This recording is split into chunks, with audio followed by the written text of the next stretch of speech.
ಸರಿ, ಒಂದು ಚುನಾವಣೆಯಲ್ಲಿ ಇದು ಅನಿವಾರ್ಯವಾಗಿ ಒಂದು ಚುನಾವಣೆ ಆಯಿತು, ಅಖಿಲ ಭಾರತ ವೀರಶೈವ ಮಹಾಸಭಾ ಮೈಸೂರು ನಗರ ಘಟಕಕ್ಕೆ. ಆ ಚುನಾವಣೆಯಲ್ಲಿ ನಾನು ಮತ್ತು ನನ್ನ ತಂಡದಿಂದ 20 ಜನ ಅಭ್ಯರ್ಥಿಗಳು ಸ್ಪರ್ಧೆ ಮಾಡಿದ್ವಿ. ಸುಮಾರು 15 ದಿನಗಳಿಂದ ಎಲ್ಲ ಸಮಾಜ ಮುಖಂಡವರು, ಸಂಘ ಸಂಸ್ಥೆಗಳು ಎಲ್ಲರನ್ನು ಭೇಟಿ ಮಾಡಿ ನಮಗೆ ಮತದಾನ ಮಾಡಬೇಕು ಅಂತ ಕೇಳಿದ್ವಿ. ಹಿಂದೆ ನಾವೇನು ಕಾರ್ಯಗಳು ಕೆಲಸಗಳು ಮಾಡಿದ್ದೆ ಹಾಗೂ ಎಲ್ಲರ ಜೊತೆ ಎಲ್ಲರೊಡಗೂಡಿ ನಾವು ಕೆಲಸ ಮಾಡಿದ್ದೀವಿ.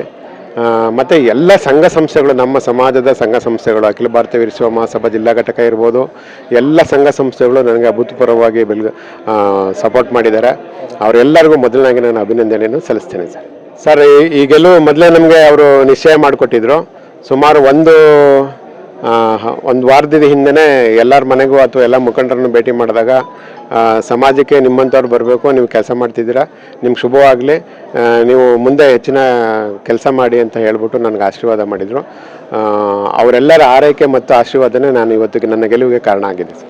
ಅಧಿಕ ಮತಗಳನ್ನೇ ಪಡ್ಕೊಂಡಿದ್ದೀರಾ? ಹೌದು ಸರ್, ಅವರೆಲ್ಲರ ಆಶೀರ್ವಾದ ಮತ್ತು ಅವರೆಲ್ಲರ ಒಂದು ನನ್ನ ಮೇಲೆ ಇಟ್ಟಿರೋ ಪ್ರೀತಿಯಿಂದ ನಾನು ಇವತ್ತು ಅಧಿಕ ಮತಗಳನ್ನು ಪಡೆದು ನಾನು ಜಯಶೀಲನಾಗಿದ್ದೇನೆ.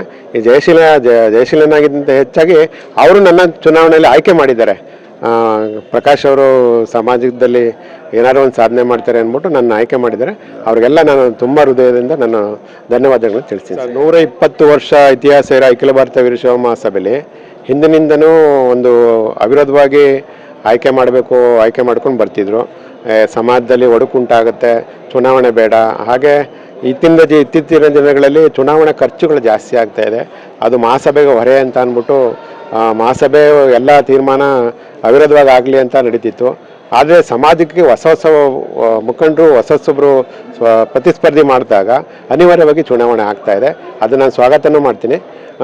ಹಾಗೆ ಹೊಸಬ್ರು ಕೂಡ ಬರಬೇಕು. ನಾವು ಹಳಬ್ರೆ ಇರಬೇಕು, ಹೊಸಬ್ರು ಬರಬಾರ್ದು ಅನ್ನೋ ಉದ್ದೇಶ ಇಲ್ಲ. ಹೊಸಬ್ರು ಬಂದು ಕೆಲಸ ಮಾಡಿ ಆಮೇಲೆ ಅವ್ರ ಕೆಲಸಕ್ಕೆ ತಕ್ಕಂತೆ ಅವರು ಪ್ರತಿಫಲನ ತಗೋಬೇಕು ಅಂತ ನಾನು ಬಯಸ್ತೇನೆ. ನನಗೆಲ್ಲ ಹೊಸಬ್ರು ಹಳಬ್ರು ಎಲ್ಲರೂ ಕೂಡ ಮತದಾನ ಮಾಡಿದ್ದಾರೆ. ಅವ್ರಿಗೆಲ್ರಿಗೂ ನಾನು ಎಲ್ಲ ಸದಸ್ಯರಿಗೂ ಕೂಡ ನಾನು ಧನ್ಯವಾದಗಳು ತಿಳಿಸ್ತೇನೆ. ಗುರು ಬಸವಲಿಂಗಾಯ ನಮಃ. ಈ ದಿನ ನಮ್ಮ ಏನು ಅಖಿಲ ಭಾರತ ವೀರಶೈವ ಮಹಾಸಭಾ ನಗರ ಘಟಕ ಏನು ಚುನಾವಣೆ ಇತ್ತು, ಆ ಚುನಾವಣೆ ತುಂಬ ಸುಸೂತ್ರವಾಗಿ ನಡೀತು. ಅದೇ ರೀತಿ ನಮ್ಮ ಅಧ್ಯಕ್ಷರು, ನಮ್ಮ ಏನು 20 ಜನ ಡೈರೆಕ್ಟ್ರು ತಂಡ ಇತ್ತು, ಎಲ್ಲರೂ ಸಹಿತ ನಮ್ಮ ಟೀಮಿಂದ ಗೆದ್ದಿದ್ದೀವಿ.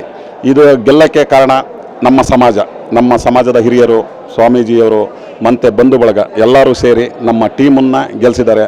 ಅವ್ರಿಗೆಲ್ಲ ನಮ್ಮ ಸಮಾಜದ ಪರವಾಗಿ, ಅದೇ ರೀತಿ ನಮ್ಮ ಅಧ್ಯಕ್ಷರ ಪರವಾಗಿ, ನಮ್ಮ ಟೀಮಿನ ಪರವಾಗಿ ಎಲ್ಲರಿಗೂ ಧನ್ಯವಾದ ಹೇಳೋಕ್ಕೆ ಇಷ್ಟಪಡ್ತೀನಿ.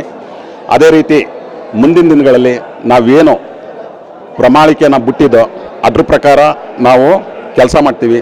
ಜನಗಳಿಂದ ಒಳ್ಳೆ ಕೆಲಸ ಮಾಡಿದ್ದಾರೆ ಅನ್ನೋ ಇದನ್ನು ನಾವು ನಮ್ಮ ಅಧ್ಯಕ್ಷರ ತಂಡದಲ್ಲಿ ಅವ್ರಿಗೂ ಎಲ್ಲ ಹೆಸರು, ನಮ್ಮ ತಂಡಕ್ಕೆಲ್ಲ ಹೆಸರು ಬರುವಂಥ ಕೆಲಸನ ನಾವು ಮಾಡ್ತೀವಿ ಅಂತ ಈ ಮೂಲಕ ಹೇಳೋಕ್ಕೆ ಇಷ್ಟಪಡ್ತೀನಿ. ಖಂಡಿತವಾಗಲೂ ನನ್ನ ಕೈ ಹಿಡಿದಂಥ ಮತ ಬಾಂಧವರು, ನಮ್ಮ ಸಮಾಜದ ಬಾಂಧವರು, ಒಬ್ಬ ಹೊಸಬನಾಗಿದ್ರೂ ಪರವಾಗಿಲ್ಲ, ಅವನನ್ನು ಬೆಂತಟ್ಟಿ ಅವನಿಗೆ ಪ್ರೋತ್ಸಾಹ ಕೊಡಬೇಕು ಅಂತ ಅನ್ಕೊಂಡಿದ್ದಾರಲ್ಲ, ಅದೇ ದೊಡ್ಡ ಮನೋಭಾವನೆ. ಅದಕ್ಕೆ ನಾನು ಕೃತಜ್ಞತೆಯಾಗಿರ್ತೀನಿ. ನಾನು ಕಲ್ತಿರೋ ವಿದ್ಯೆ, ನಾನು ಕಲ್ತಿರೋಂತಹ ಇಂಡಸ್ಟ್ರೀಸು ಏನು ಮಾಡ್ತಾ ಇದ್ದೀನಿ, ಅದರಲ್ಲಿ ಸಮಾಜಕ್ಕಾಗಿ ಒಂದು ಕೆಲಸ, ಒಂದು ಮುಡುಪು ಅನ್ನೋ ಒಂದು ಧ್ಯೇಯದಿಂದ ಮುಂದೆ ನಡೀತೀನಿ ಅಂತ ಹೇಳ್ತೀನಿ. Thank you.